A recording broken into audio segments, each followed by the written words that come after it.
Hello, everybody, and welcome to the Matt and Steve Show. My name is Steve Schnee, and I'll be your co-host and maitre d' for this evening. We appreciate you tuning in, and we've got a great show for you today. And to tell you about it, I'd like to introduce our host. He is one of the most respected Beatles-centric channels on the tubes of you, but there's much more to him than that. He's a champion of all things power pop, and he strongly suggests that you subscribe to my YouTube channel. He makes me call him Mr. Street, but the rest of you call him Matt. Ladies and gentlemen, Matthew Street. Oh my goodness, Stephen, what an introduction. I don't deserve that, believe me. But you are my brother from another mother. You are the coolest guy I know here on YouTube, in the power pop world, in the rock and roll world. You're my favorite music journalist. You're my favorite writer. You're my favorite liner notes guy. I love everything about you. So thank you so much. You left out a few things from the list I sent you. I did. Oh no. Yeah. Where's your resume? It's here somewhere. It's longer than Declaration of Independence, for goodness sake. But anyway, first of all, I got to thank Marty Scott and Maureen Piatoso from Gem Records for setting this up. This is a real treat for me. I know it is for you too, Steve. We have a great show tonight, an interview, I should say, because we have some special guests from the Weeklings.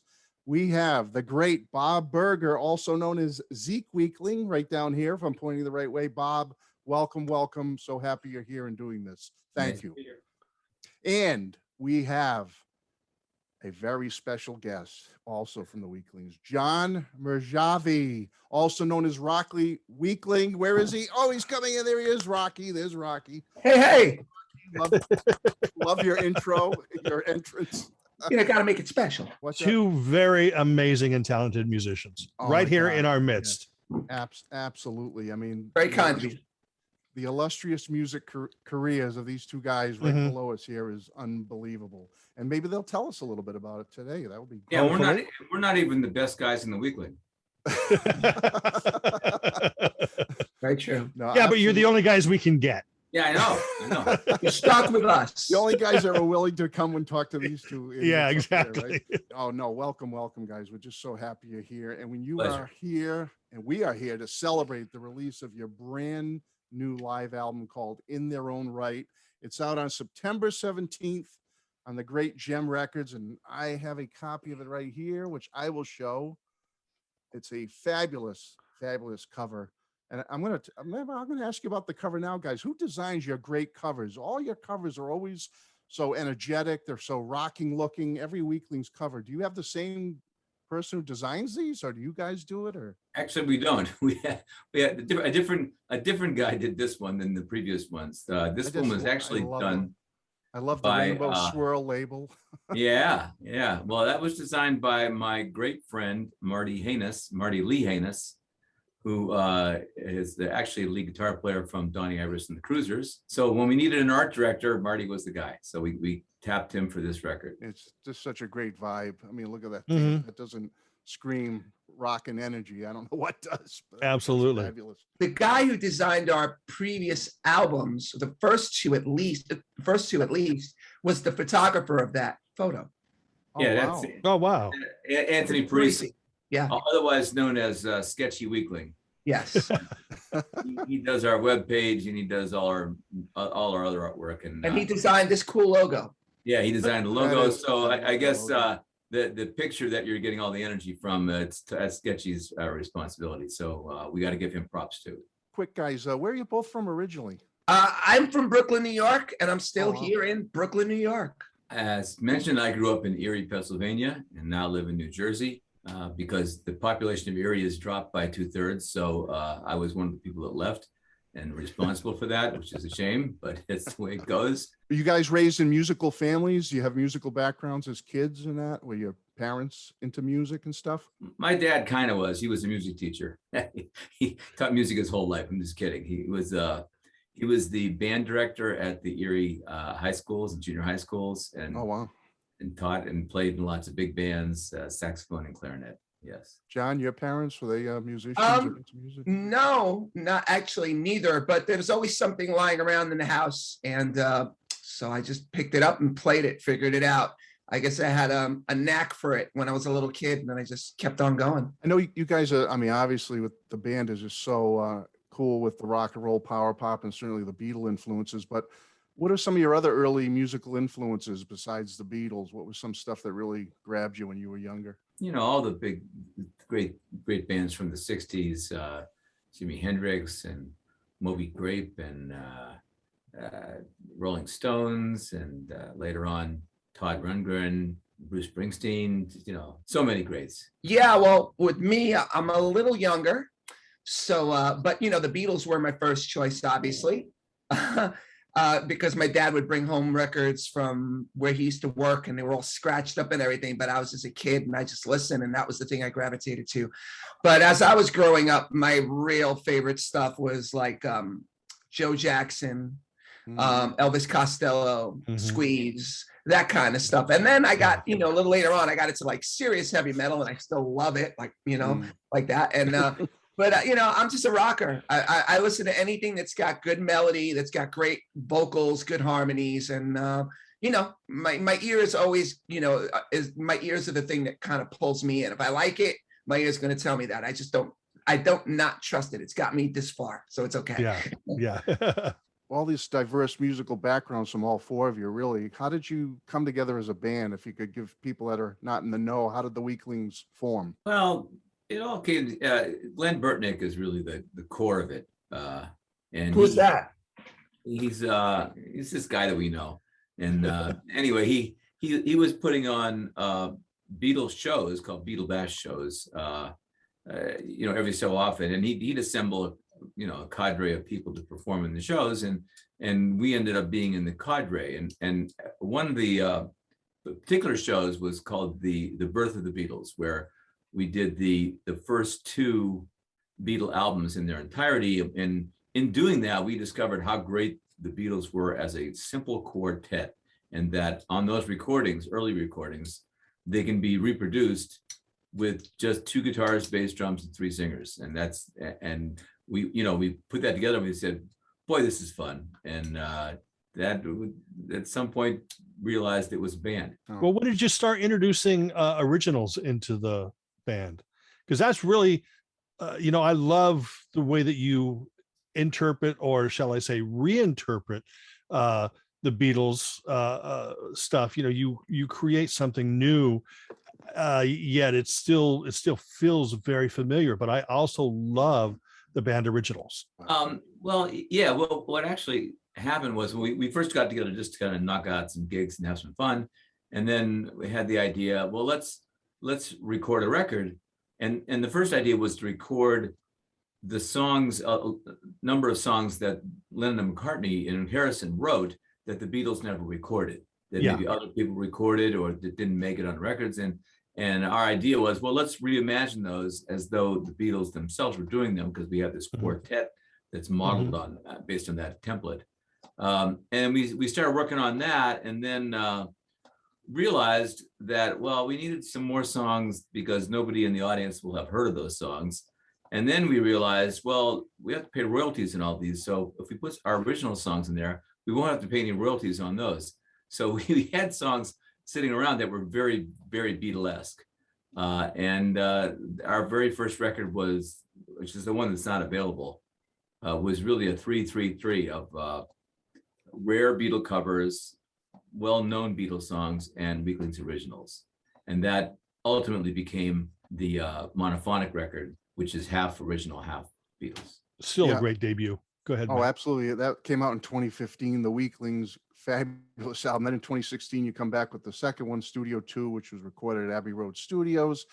And as far as I'm concerned, as a fan of you guys, these albums knocked everybody out with your unique take on not only the Beatles nuggets, but like Steve was saying earlier, I think more so with your stellar original material. Your original material is top notch, in my opinion.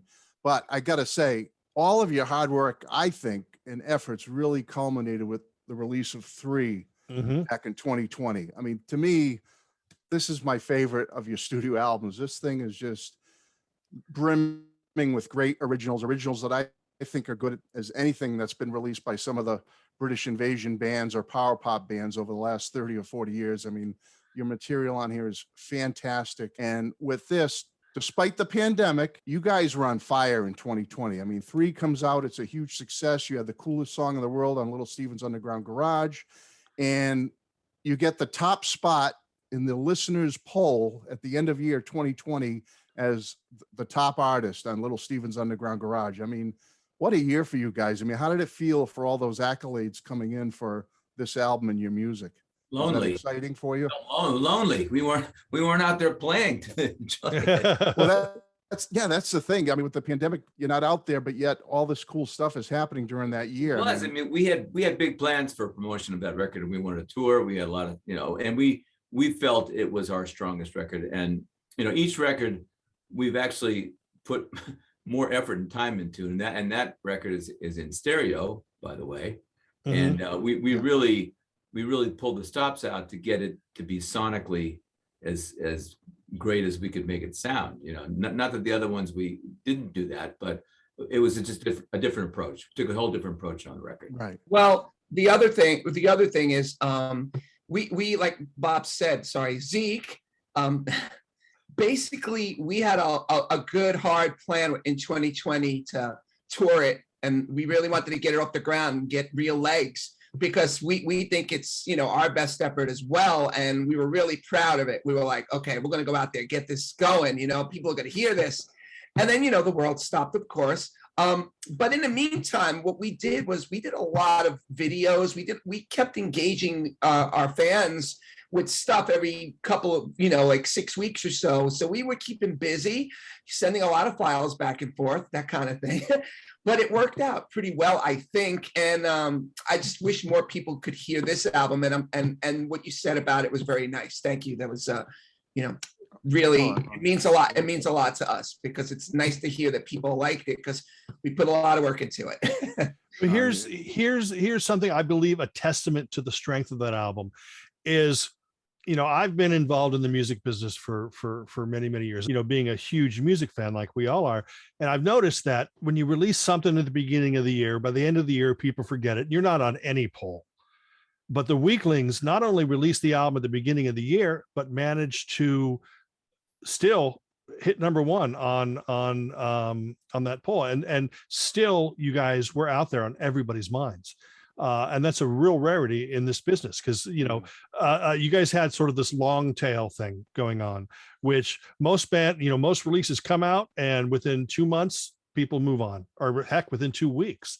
But people are still digging Weeklings 3. Well, we have we're lucky that we have some very, very loyal fans. Absolutely. Mm-hmm. That's what I was going to say. They really pushed it over the top with pushing the Little Steven polls and all that. Mm-hmm. They're great, and it's really gratifying to hear that the album has had more longevity. We were obviously very disappointed that we couldn't do with it what we wanted to do. Yeah, and we still wanted. We're hoping to get out there and play, and then hoping we'll be getting some records out there at that time when people start hearing it. That maybe it has even more longevity yet. But in the meantime, we've got this new album. Mm-hmm. Which, I was going to say, how it must feel so good to be back in that live saddle again, so to speak. I mean, this is just phenomenal. I mean, the shows, these were recorded at the Strand Theater in Lakewood, New Jersey, and at Daryl's house in Pawling, New York. Yeah. When were these shows? When were they, earlier this year, or? They were actually in 2020. I think Daryl's was this 2021. Yeah, that's right. Were these some of the first shows after things shut down that you guys did? Yeah. What was the feeling to be on stage again during these performances? I mean, great, pumped up, like this picture, all that jumping around. I just love that photo on the front of the cover. Like I said, we did too. We actually the photo had been taken by Anthony Parisi, as John said, and we used it for a promo poster at a show that we did in Delaware. I don't know, 3-4 months ago, and I hadn't seen it, and I saw the picture. I said, "There's the cover of the live album. That's it, right there. We don't have to do anything. We have it already." And that's what we did. To me, it's a fantastic collection, because not only is it like a cool new live album from you guys, but I would say it's a virtual best of collection of your material. I mean, it really is actually. your kind of a best original of. stuff and a couple of covers, a Yeah. couple of nuggets. Yeah, and even John was the major force in mixing the album and getting the sonics of it right, and he's the main engineer on the record. But one of the things that we're proud of is that the earlier songs that, as we mentioned, were done in mono are in stereo on this record, and they actually, we think they sound better than the original studio versions. So that'll give people a reason to pick up the record, because these versions are different, and in some cases better.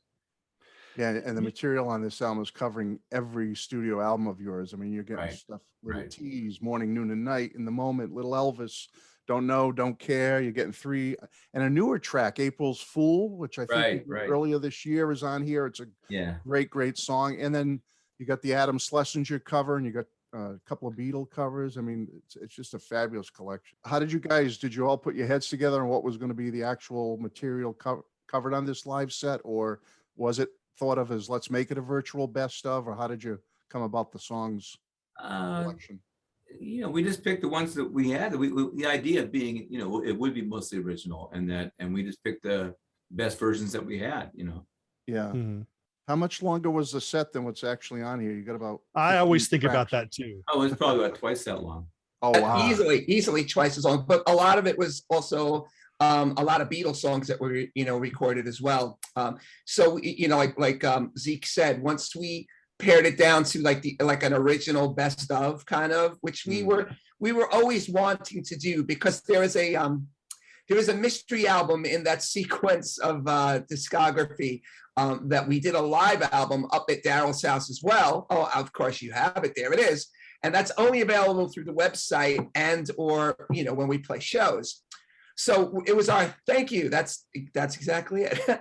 So what happened was we decided at some point we wanted, for a future, we wanted to move on and say, hey, we should do an original a live album, because we've got enough of material now. We can pick some songs. And so 2020 came, and then we had a little project on our lap. So we just kind of ran with it. And that's what you got there. Most of it was recorded at the Strand in Lakewood. And then there's 2 of them that were obviously, the new one, April's Fool, is one of them, but I won't tell you what the other one is. You could probably figure it out. I'll leave it at this.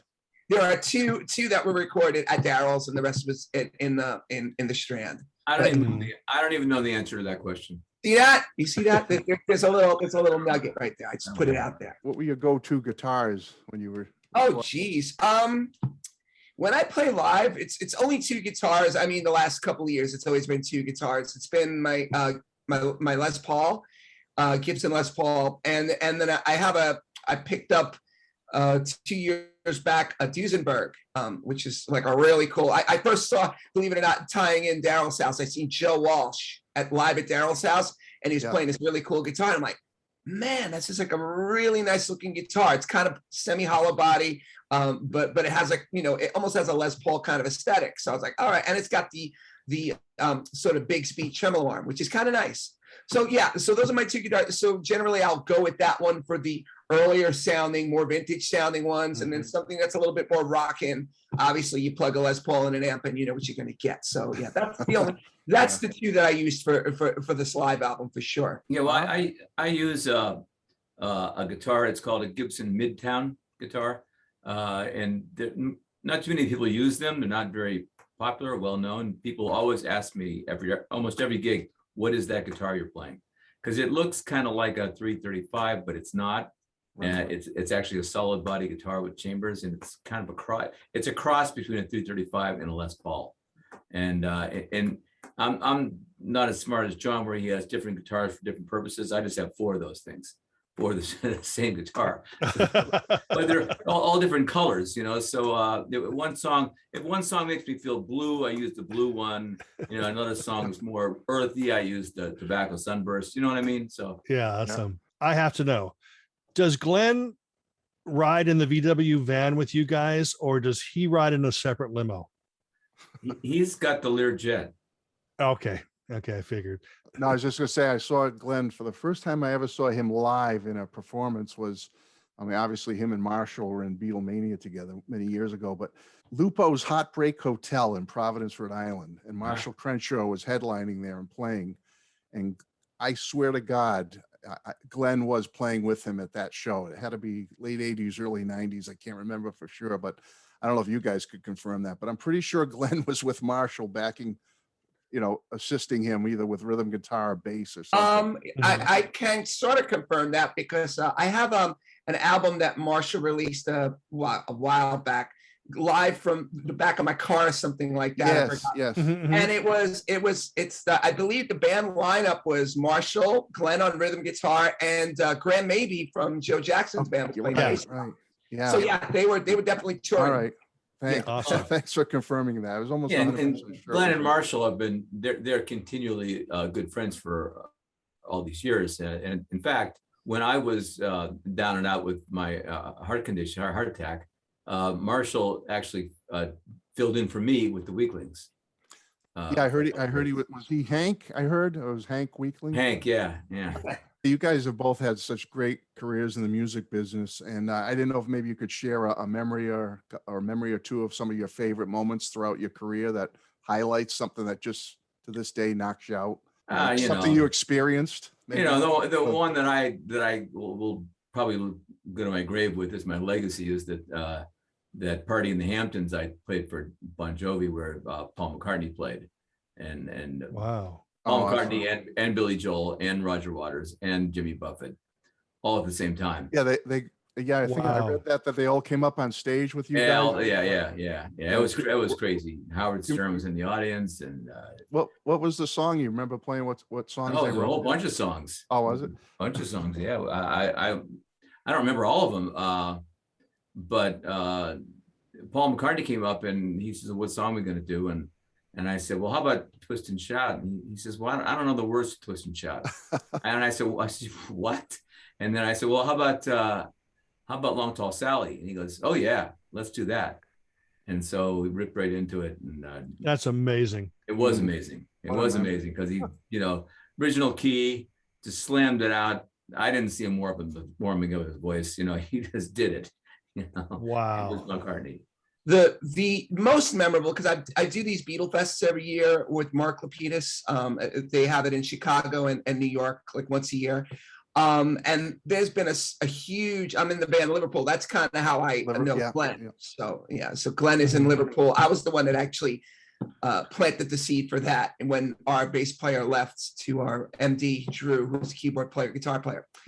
But and there's been great. I mean, I've played with so many great. I love playing with Joey Molland from Badfinger. Oh yeah, he's entertaining and he's still great. Playing with Denny Lane, Denny Sywell from Wings, Steve Holley, those guys. But the one that really, really, really means a lot to me was playing with Billy Preston. Wow. Billy was there. This is right before he passed away. He was going through a lot of stuff, but he was at the show, man, and he was rocking. And so when I got to do Get Back, starting the guitar with Get Back, and then there's Billy Preston right to my left and singing it and playing that, iconic solo. Wow. I was, that's probably, I'll never forget that. That was pretty cool. Bob, I don't know if you're allowed to talk about it. Isn't there rumors of a solo album coming? There are rumors.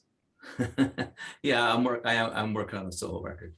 Awesome. I've got the 4 solo records out already. I actually started working on the record and wrote the songs, majority of the songs, before the Weeklings got going. And when the Weeklings took, it started, just taking up all my energy. I kind of put the project on hold. But then with COVID, I was less busy, and I said, well, I want to finish the project. So I'm about 3/4 of the way through it, maybe not quite 3/4, almost. And awesome. Hopefully by the end of the year, you'll hear a new Bob Berger record. Well, we definitely look forward to that. I'm no musician, but someone who is one told me that's one of the hardest things to do. You see all these prog rock and these classical pieces. They said one of the hardest things to do as a songwriter is to write like a 2 or 3 minute catchy pop song. It's, you think it would be so easy, but you guys, you know how to do it. You guys have nailed it. on your albums, on every one of your albums, but certainly your two newest ones here. This is some of the finest pop music, power pop, rock and roll, whatever you want to call it, in my opinion, right here. And I'm just so happy to have this type of music in my collection. And I think everybody else should check it out as well. I'm telling you, I highly recommend it. And what's in store as we're going towards the end of 2021 and the new In Their Own Right out. What's in the immediate? Well, we want to get back into recording, rehearsing and recording new material, on the next Weeklings record, and that's as soon as things calm down a little bit with being so busy playing, so many gigs, it's really busy, and Glenn in particular. As soon as it calms down a little bit, we want to get together and start rehearsing new material. Glenn's got a bunch of songs, I got a bunch of songs, John's got some songs, so we're it's just really a matter of finding the time to get together and do it, so. Right, exactly. Yeah, awesome. When we talked about writing the short pop songs, when we kind of relaxed on it, but for the first record certainly, and the second, we were like, anything that was 3 minutes we were looking at with disdain. It had to be shorter than that. Yeah. No, that's got to be shorter than that. Yeah. Well, here's the thing that I think about the Weeklings. When I listen to the Weeklings, is you guys not only know the art or have this knack for writing great melodies, but also you guys know pop music from the inside out. So the songs, they sound the just great burst of energy, great melodies, but there's so much going on in those songs. It's not like as much as I love the Ramones is, 3 chords and gibberish, but there's so much going on in the arrangements, and they're not as simple as some people would think. And No. I think that is really kind of takes it to the next level. It's like smart, well-constructed pop. We try really, really hard to hide the fact that we're really a prog band. A prog rock band. It's true. Some of this stuff is really hard to play because there's a lot of little things you have to remember, and you have to get it into your head and in the memory. It's just little subtleties. Just a ton of them. A lot of complexity there that the average listener doesn't pick up on, but it doesn't sound complex, and it's not supposed to sound complex. But try playing it. Right. Well, Exactly. it's sort of like when you watch a movie and then you watch it again and you catch some scenes that like, well, I didn't know that was there. And so we kind of try to make it a little deeper. The construct of the framework is real simple, but then we start what we call weaklingizing it, and that's a word that we use. We actually start adding in the little elements, the little like, oh, what was that? Oh, that's cool. Okay, let's make that chord change. Let's make that. Okay, why don't you do that thing on, Smokestack does a really cool drum riff, and then I'll play like a guitar thing, or Glenn will do a cool bass line or something, and then you listen to it again, it's like, oh wait, I didn't hear that. So we're very conscious of it, but it's thanks for noting that and for noticing that. That's great. Thanks. It's like spaghetti sauce, pasta sauce.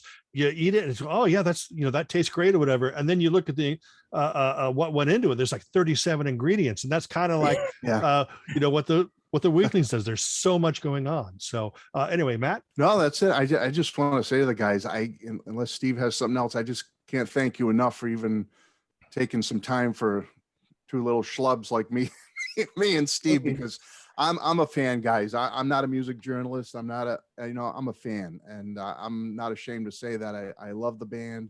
I love your music. I'll always be a fan, and I just want to thank you for being here and part of our little show. Thank you. Happy to be here. Yeah, honored. Thanks for having us. Honestly. And technically, I am a music journalist, but I'm also a fan. So I'm your worst nightmare.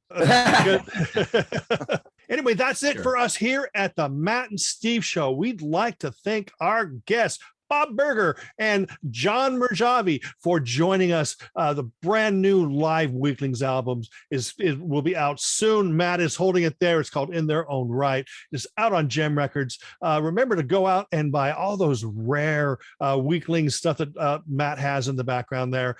This is a wonderful band. We hope that you enjoyed the show, and we'll see y'all next time on the Matt and Steve Show. Goodbye, everybody.